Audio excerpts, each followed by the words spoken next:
دو قدم کا فاصلہ تھا دو دلوں کے درمیان پارٹ 19۔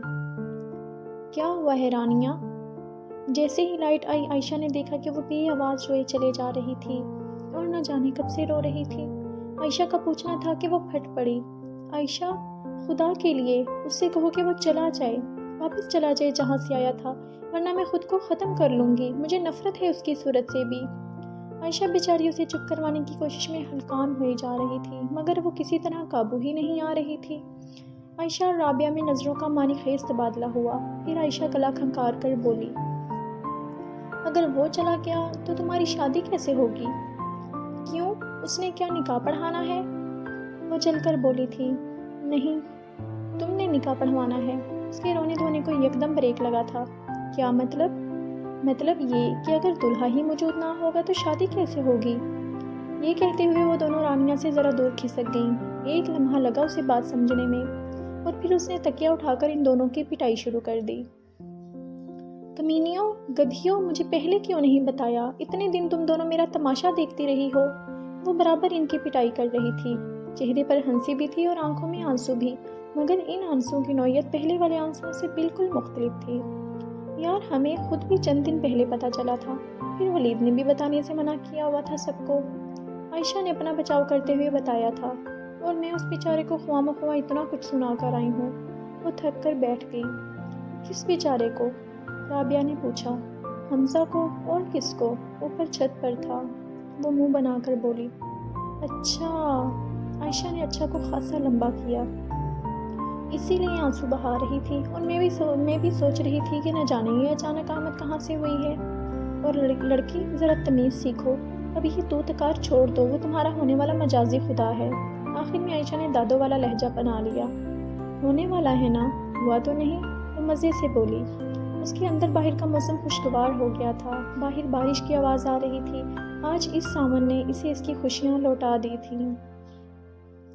حمزہ بیٹے، اٹھو، دیکھو ذرا دن چڑھ آیا ہے اور تم ابھی تک سو رہے ہو۔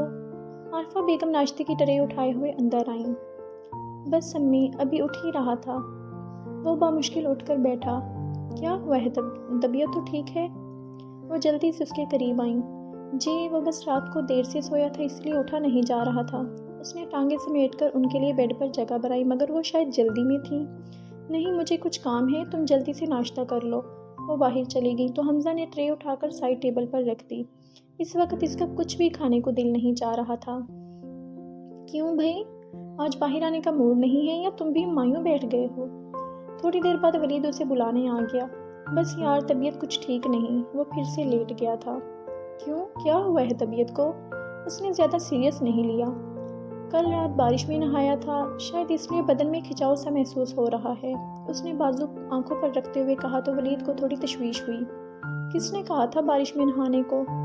وہ اس کے قریب آیا تو نظر ٹرے پر پڑی۔ اور تم نے ابھی تک ناشتہ بھی نہیں کیا؟ بس دل نہیں چاہ رہا تھا تو نہیں چاہ رہا، اب زبردستی تو کھانے سے رہا۔ اس نے آنکھوں سے بازو ہٹا کر درشتی سے کہا، مگر میں تو زبردستی کھلاؤں گا، جلدی سے ناشتہ کرو اور باہر آؤ، بہت کام پڑے ہیں۔ اور وہ ولید نے اسے بازو سے پکڑ کر اٹھانا چاہا مگر پھر فوراً اس کا بازو چھوڑ کر اپنا ہاتھ اس کے ماتھے پر رکھ دیا۔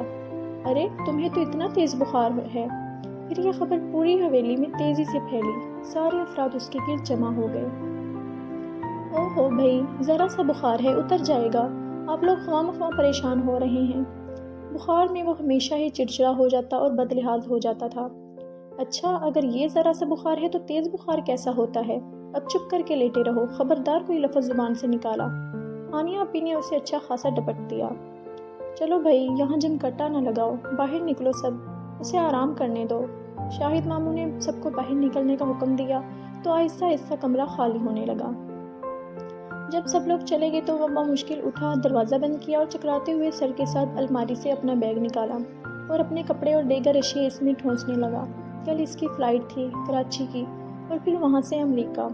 اس نے ولید سے کہہ دیا تھا کہ وہ کل اسے فجر سے پہلے جگا دے تاکہ سب لوگ نماز پڑھنے جائیں تو وہ یہاں سے نکل جائے۔ وہ ایک دفعہ پھر ان لوگوں کو چھوڑنے والا تھا مگر ہمیشہ کے لیے نہیں۔ اس کا ارادہ تھا کہ وہ کچھ مہینوں بعد لوٹ آئے گا یا پھر اپنی امی کو اپنے پاس بلا لے گا۔ اور ایسا سوچتے وقت وہ بھول گیا تھا کہ اس نے زاہد صاحب سے کہا تھا کہ وہ انہیں چھوڑ کر کہیں نہیں جائے گا۔ صبح جیسے ہی اس کی آنکھ کھلی تو اس نے تیزی سے اٹھنے کی کوشش کی، مگر پورے جسم میں درد کی ایک تیز لہر اٹھی جس نے اسے دوبارہ لیٹنے پر مجبور کر دیا۔ آج اس نے جانا تھا مگر وہ لیٹ ہو چکا تھا۔ یہ تو طے تھا کہ اس نے یہاں سے جانا ضرور تھا۔ آخر وہ رانیہ کو اپنی آنکھوں کے سامنے کسی اور کے سنگ ودا ہوتے ہوئے کیسے دیکھ سکتا تھا؟ بخار تو شاید اتر گیا تھا مگر کمزوری اور نکاہت تو بہت تھی۔ تم جاگ گئے ہو؟ ولید نے اس کے کمرے میں جھانک کر پوچھا۔ وہ اندر آ گیا۔ اب طبیعت کیسی ہے؟ اس نے اس کا ہاتھ تھام کر بخار چیک کیا۔ ٹھیک ہی ہے، اس سے بولا بھی نہیں جا رہا تھا۔ That's good. صبح سے کتنے چکر لگا چکا ہوں تمہارے کمرے کے، فجر کے وقت بھی جگانے آیا تھا تمہیں، مگر تم اتنی گہری نیند سوئے ہوئے تھے اور پھر پھپھو نے بھی منع کر دیا۔ ویسے اتنی صبح صبح تم نے کون سے کام کے لیے جانا تھا، اور وہ بھی اس حالت میں؟ بس تھا ایک کام، وہ بیزاری سے بولا۔ اچھا 11 بجے تیار ہو جانا، مسجد جانا ہے۔ میں نے ابو سے کہا بھی تھا کہ گھر پر ہی نکاح کر لیتے ہیں، مگر ابو کو مسجد میں زیادہ مناسب لگ رہا تھا۔ اب ایک دفعہ پھر سن لو، 11 بجے ریڈی رہنا۔ وہ نان سٹاپ بولے جا رہا تھا۔ یار میں تو نہیں جا سکوں گا، میری طبیعت تو دیکھ ہی رہے ہو تم، اور ویسے بھی میرا جانا کوئی ضروری تو نہیں۔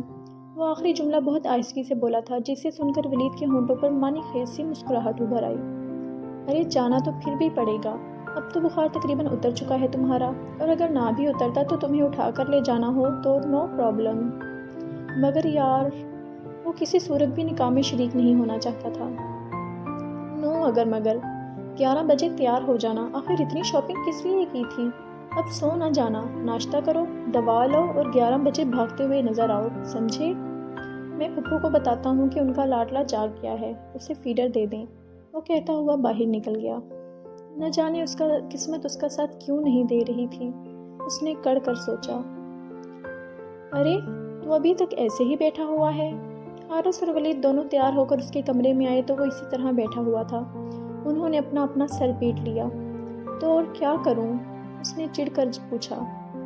ڈانس، حارث نے فٹ مشورہ دیا۔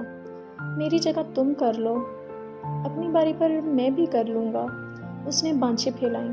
اوہو تم لوگ آپس میں شروع ہو جاؤ، اب جلدی کرو اس سے پہلے کہ ابو جی پھر سے ڈنڈا لے کر آ جائیں۔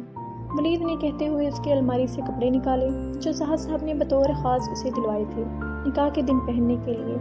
سفید کاٹن کا شلوار سوٹ جس کے کالر پر سلور اور آف وائٹ کڑھائی کی ہوئی تھی۔ چلو شابش اٹھو اور 5 منٹ میں فریش ہو کر آؤ۔ ولید نے اسے بازو سے پکڑ کر کھڑا کیا اور کپڑے اس کے ہاتھ میں تھمائے۔ تم لوگ جاؤ، میں بعد میں آ جاؤں گا۔ مگر وہ بھی اپنے نام کے ایک ہی تھے۔ نہیں، ہم تمہیں ساتھ لے کر جائیں گے، تمہارا کوئی بھروسہ نہیں، نکلو مسجد کے لیے اور پہنچے ہو دبئی میں۔ حارث نے کہا تو وہ بے اختیار نظر چرا گیا۔ اب اسے مجبوراً واش روم کا رخ کرنا ہی پڑا۔ 10 منٹ بعد وہ نکلا تو انہیں وہیں جمع ہوا دیکھ کر ایک گہری سانس لے کر رہ گیا۔ نہانے سے طبیعت کافی بہتر ہو گئی تھی تو چہرے کے زاویے بھی ذرا درست ہو گئے۔ اسے دیکھ کر وہ دونوں اکٹھے مسکرائے۔ کیوں، میں کوئی کارٹون لگ رہا ہوں؟ آئینے سے انہیں گھورتے ہوئے اس نے پوچھا۔ تمہیں کس نے بتایا؟ ولید معنی خیز انداز میں بولا تو حمزہ نے اسے ایکسٹرا گھوری سے نوازا۔ جب وہ بال بنا چکا تو ولید نے اٹھ کر خود اس پر پرفیوم سپرے کیا۔ اوہو بس کرو، سارا آج ہی ختم کرنا ہے۔ اس نے ولید کے ہاتھوں سے پرفیوم لے لیا۔ ارے بھائی ابھی تک تم تیار نہیں ہوئے؟ عارفہ بیگم تیزی سے اندر آئیں، ان کے پیچھے نانو، تینوں ممانیاں، عائشہ اور رابعہ بھی تھیں۔ 3 دفعہ تمہارے ماموں عدیل کو بھیج چکے ہیں تم لوگوں کو بلانے کے لیے۔ بس ریڈی ہوں، اس نے بے دلی سے کہا۔ عارفہ بیگم نے محبت بھری نظروں سے اسے دیکھا۔ ایک دن کے بخار سے اس کی شکل اتر سی گئی تھی، پھر شیو بھی تو 2-3 دن سے نہیں بنائی تھی۔ شلوار سوٹ میں اس کا دراز قد اور بھی دراز لگ رہا تھا۔ دل تو کر رہا ہے تجھے برقع اڑا کر لے جاؤں، ایسے ہی 2-3 راستے میں لڑک گئی تو مصیبت ہو جائے گی۔ ولید نے اس کے کان میں سرگوشی کی تو ہلکی سی مسکراہٹ اس کے ہونٹوں کو چھو گئی۔